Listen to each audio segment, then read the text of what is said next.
बिस्मिल्लाहिर्रहमानिर्रहीम। अस्सलाम वालेकुम class, welcome back to commercial geography class. मॉशी ज्योग्राफी की क्लास में खुश आमदीद फिर से। उम्मीद है आप लोगों ने पिछला लेक्चर अच्छे से प्रिपेयर किया होगा और मुझे अच्छा लगा जो आपने एक दो क्वेश्चंस होते हैं आप लोग उसको पूछते हो। तो जब सवाल पूछते हो आप तो लगता है कि आपने उसको समझने की कोशिश की है और आपने उसको अंडरस्टैंड किया है। हम इसी चैप्टर के जो कि हम पढ़ रहे थे कुदरती नबातात, उसके नेक्स्ट टॉपिक की तरफ आते हैं, घास के मैदान। इससे पहले हम सदाबहार जंगलात और बर्गरेज जंगलात के बारे में डिटेल से पढ़ चुके हैं। मैप्स भी हमने काफ़ी डिटेल में देखे। अब हम आते हैं घास के मैदान की तरफ। ठीक है, घास के मैदान यहाँ पर अगर आप देखें, ये एक आपको इमेज नज़र आ रहा होगा, आपकी बुक पे भी बना हुआ है।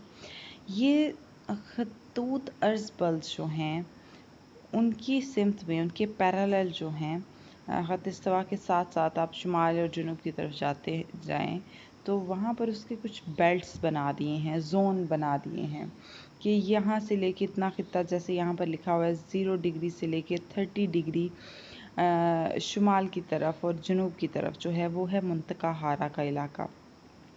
यहाँ पर मुंतका हारा के घास के मैदान होते हैं। 30 से 45 दर्जे मुंतका मोतदला गर्म इलाका है और 45 से 60 दर्जे मुंतका मोतदला सर्द इलाका है। उसके ऊपर 60 से 70 दर्जे नीम कुतबी खित्ता है और 70 से 90 दर्जे कुतबी खित्ता है। क्या होता है कि ये जो नीम कुतबी खित्ता और कुतबी खित्ता है, यहाँ पर घास का होना नामुमकिन है। Very cold region, frozen zone, ये बिल्कुल कम्प्लीटली जो है वो सर्द इलाका है। ठीक है, यहाँ पर हमने जैसे पहले पढ़ा कि टुंड्रा जो है कहा जाता है इस खित्ते को because there is no vegetation. ठीक है, तो ये जो 3 इम्पॉर्टेंट जोन्स हैं, मुंतका हारा के घास के मैदान, मुंतका मोतदला गर्म के घास के मैदान और मुंतका मोतदला सर्द के घास के मैदान, ये इम्पॉर्टेंट जोन्स हैं और इन्हीं खित्तों के अंदर जो है हमें मिलती है ग्रास, नेचुरल प्रोडक्शन जो होती है घास की। ठीक है, एक बात आपको बता दूं, जिन एरियाज़ में बारिशें ज़्यादा होती हैं, क्लाइमेट सूटेबल होता है, दर्जा हरारत भी मुनासिब होता है, वहाँ पर तो क्या होता है कि दरख्त उगते हैं और उनकी अच्छी नशोनुमा भी होती है। लेकिन जिन इलाकों में बारिशें कम होती हैं, बहुत कम होती हैं, वहाँ और दर्जा हरारत भी ज़्यादा हो तो वहाँ पर घास पैदा हो जाती है। ठीक है, नेचुरल वेजिटेशन है, सॉइल अगर सूटेबल हो लेकिन बारिश नहीं हो रही है, गर्मी भी ज़्यादा है, तो फिर भी उसके ऊपर घास उगाती है। जिन इलाकों में बारिश बिल्कुल नापैद है और दर्जा हरारत भी ज़्यादा है, वहाँ पर ये घास सरसब्ज नहीं रहती, वो ड्राई किस्म की घास होती है। ठीक है, घास फूस सूखी झाड़ियाँ टाइप आप कह सकते हैं, जैसे खुश्क होती है। ठीक है, इसकी ये जो हमने 3 मेन डिवीजन्स की है, मुंतका हारा या गर्म घास के मैदान, मुंतका मोतदला घास के मैदान और मुंतका मोतदला में भी 2 जोन्स हैं, जैसे हमने बात की मुंतका मोतदला गर्म और मुंतका मोतदला सर्द घास के मैदान। इसके अलावा है परेरी या सर्द घास के मैदान। मुंतका हारा के जो घास के मैदान हैं, ये 5 था 30 डिग्री अर्ज़बल के दरमियान वाक़ हैं, शुमालन जनूबन। ठीक है, ये मुंतका हारा एक गर्म इलाका है। ठीक है, और जिन इलाकों में, वैसे तो इस जोन में इक्वेटोरियल जो रीजन है 0 से लेके 5 डिग्री तक काफ़ी बारिशें होती हैं। इसके ऊपर जिन इलाकों में बारिशें नहीं हो पाती हैं, वहाँ पर जो है क्या होता है, घास उगाती है। ठीक है, ड्राई क्लाइमेट होता है, खुश्क होता है, तो खुश किस्म की घास होती है। यहाँ के लोगों का ज़्यादातर जो पेशा है वो गल्लाबानी होता है। इसके अलावा इन घास के मैदानों में specially African region is very famous about it. तो वहाँ पर क्या होता है, जंगली जानवर जैसे चीता है, शेर है, हिरन है, ज़राफ़ा है और भी बहुत सारे जानवर होते हैं जो इस इलाके में कसरत से पाए जाते हैं। ठीक है, इसकी 4 हमने डिवीजन्स की हैं, जिसमें है सबसे पहले सवाना के घास के मैदान।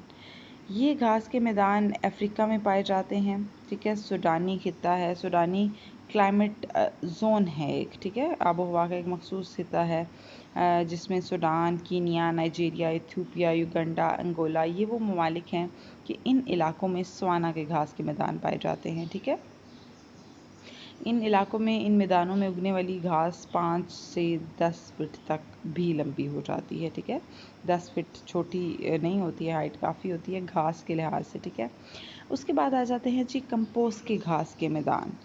ये कंपोस्ट के घास के मैदान जो हैं ये होते हैं ब्राज़ील में। ठीक है, जनूबी अमेरिका में। कंपोस्ट के घास के मैदान, इनको पर्टिकुलरली इसी रीजन में कहा जाता है, मखसूस होते हैं। बारिश कम होती है और यहाँ भी लोगों का पेशा जो है, घास के मैदानों में अक्सर लोगों का पेशा जो है वो गल्लाबानी होती है। ठीक है, सतह मुर्तफ़ा है क्योंकि यहाँ पर इसलिए जो ज़राअत है वो मुमकिन नहीं है, पॉसिबल नहीं है। लेकिन अगर मॉडर्न टेक्नोलॉजी यूज़ की जाए, जिसे हम अम्मी किस्म की काश्तकारी भी कहते हैं, इंटेंसिव एग्रीकल्चर, वो पॉसिबल होती है। ठीक है, जदीद आलात को इस्तेमाल में लाकर या मुख्तलिफ़ जो खाद्य होती है उनको इस्तेमाल में लाकर हम क्या कर सकते हैं कि हम उसको ज़मीन को इस काबिल बना सकते हैं कि वहाँ पर फसलें काश्त की जा सकें। ठीक है, उसके बाद हैं लेनोस के घास के मैदान। ये जनूबी अमेरिका के मुल्क वेनेजुएला में पाए जाते हैं। ठीक है, इस इलाके में पाए जाते हैं। आपको वर्ल्ड मैप्स मैंने पहले भी शेयर किए हैं, लास्ट लेक्चर में भी मैं 2-3 मैप्स शेयर किए थे।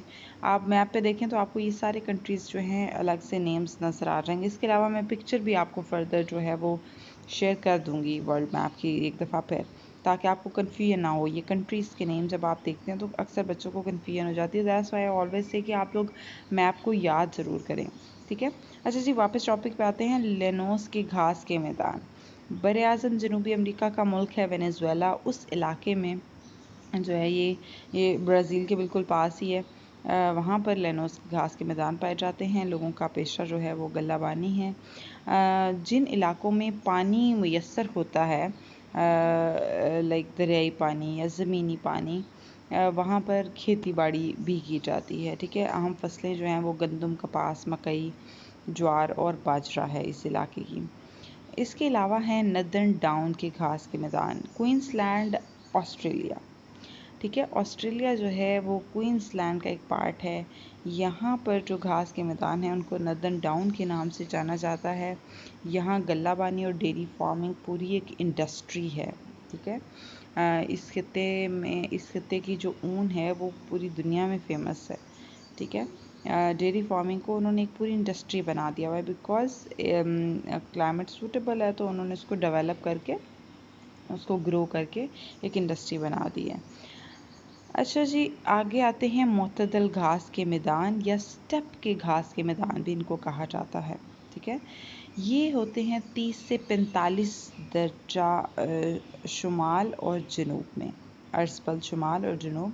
ख़त इस्तवा से अगर हम 30 से 35 दर्जे के दरमियान में अगर जाएं तो वहाँ पर हमें ये जो मुतदल गर्म इलाका है, यहाँ पर हमें स्टेप के घास के मैदान जो हैं मिलेंगे। ठीक है, बारिश इस इलाके में सिर्फ गर्मियों में होती है, जो कि 10 से 20 इंच सालाना है। मौसम सरमा ज़्यादातर खुश्क होता है और सर्द होता है, ज़्यादातर ऐसा होता है। ठीक है, स्टेप के घास के मैदान जो हैं हंगरी से मंचूरिया, यूरोप में, हंगरी से लेकर मंचूरिया तक आप चले जाएं तो फैले हुए हैं। मवेशी पालते हैं लोग, गल्लाबानी करते हैं, खाना बदोश लोग हैं। मौसम सरमा शदीद होता है, खुश्क होता है। गर्मियों में, इसलिए गर्मियों में जो है वो पहाड़, और सर्दियों में मैदान जो हैं वो चरागाहों के तौर पर इस्तेमाल होते हैं। पम्पास के घास के मैदान, ये बरआज़म जनूबी अमेरिका के ममालिक अर्जेंटाइन, यूरुग्वे और पैराग्वे, ब्राज़ील के जनूबी तरफ चले जाएं तो उसके साथ इनकी सरहदें मिलती हैं, यूरुग्वे और पैराग्वे की। ठीक है, इन एरियाज़ में जो हैं वो पम्पास के घास के मैदान पाए जाते हैं। मवेशी पालते हैं लोग और काश्तकारी भी की जाती है, ज़्यादातर लोगों का यही पेशा है। इस इलाके की ज़मीन ज़रखेज़ और हमवार है, इसीलिए जो है काश्तकारी की तरफ लोगों का रुझान भी ज़्यादा है। सदर्न डाउन के घास के मैदान, ऑस्ट्रेलिया के जो इलाका है न्यू साउथ वेल्स, उसको सदर्न डाउन के घास के मैदानों के नाम से याद किया जाता है उस खित्ते को। वहाँ पर मवेशी पालते हैं लोग। इसके अलावा जो एग्रीकल्चर है वो गंदम ज़्यादातर काश्त की जाती है। ठीक है, घास के मैदानों, गल्लाबानी और ज़राअत में ऑस्ट्रेलिया का एक अपना ही अहम मुकाम है उसकी। जैसे हमने पहले भी बात की, इंडस्ट्री, उन्होंने डेयरी फार्मिंग की एक इंडस्ट्री बना दी हुई है। तो इट हैज़ इट्स वैल्यू कि वो एग्रीकल्चरल फील्ड में जो है वो काफ़ी आगे जा रहा है। परेरी के घास के मैदान हैं। ये मुंतका मोतदला के वो इलाके हैं जो 45 से 65 डिग्री अर्ज़ बल शुमाल और जनूब के दरमियान वाक़ हैं, जो इसको हम मुंतका मोतदला सर्द के इलाकों के नाम से भी जानते हैं। ठीक है, ये कंपैरेटिवली ये मुंतका मोतदला गर्म से, ज़ाहिरी बात है हम उसके शुमाल और फर्दर जनूब में जैसे जैसे हम खत्ते इस्तिवा से दूर जाते हैं दर्जा हरारत कम होता जाता है।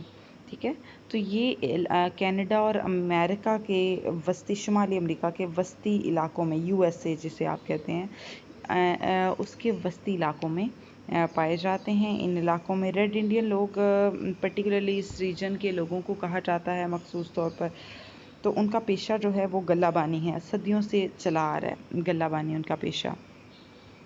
मौसम गर्मा और मौसम सरमा शदीद नौयत के होते हैं, बिकॉज़ ये सेंट्रल रीजन में है। तो जैसे ही हम साहिली इलाकों से दूर जाते हैं तो मौसम जो है वो शिद्दत पकड़ता जाता है, चाहे वो गर्म हो चाहे वो सर्द हो। ठीक है, मौसम गर्मा और सरमा जो हैं इसी वजह से शदीद नौयत के होते हैं, because they are in central reason.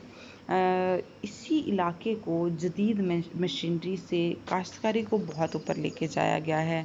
इस एरिया को जो है दुनिया का गल्ला घर भी कहते हैं।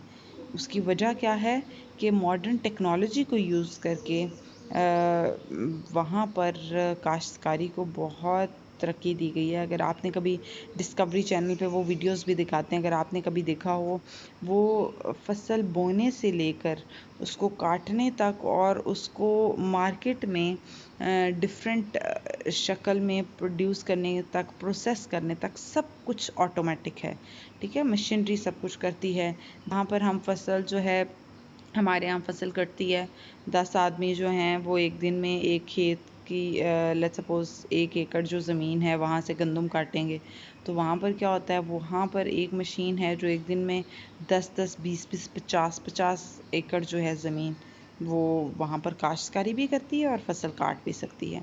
ठीक है, ये अमीर किस्म की काश्तकारी होती है। तो इसको काफ़ी एग्रीकल्चर को जो है इस एरिया में काफ़ी डेवलप किया गया है। This was all about today's topic. यही आज का आपका टॉपिक था। आपकी एक्टिविटी ये है कि इस चैप्टर के लास्ट में जो शॉर्ट क्वेश्चन आंसर्स हैं, आपने उसमें से जो कोई से 10 शॉर्ट आंसर क्वेश्चंस जो हैं वो लिख के मुझे सेंड करने हैं, और इसको ज़रूर प्रिपेयर करें। ये शॉर्ट आंसर क्वेश्चंस आपको रिटन देने का मकसद ये होता है कि आप इसको देखें, स्टडी करें, इसको याद करें और याद रखें।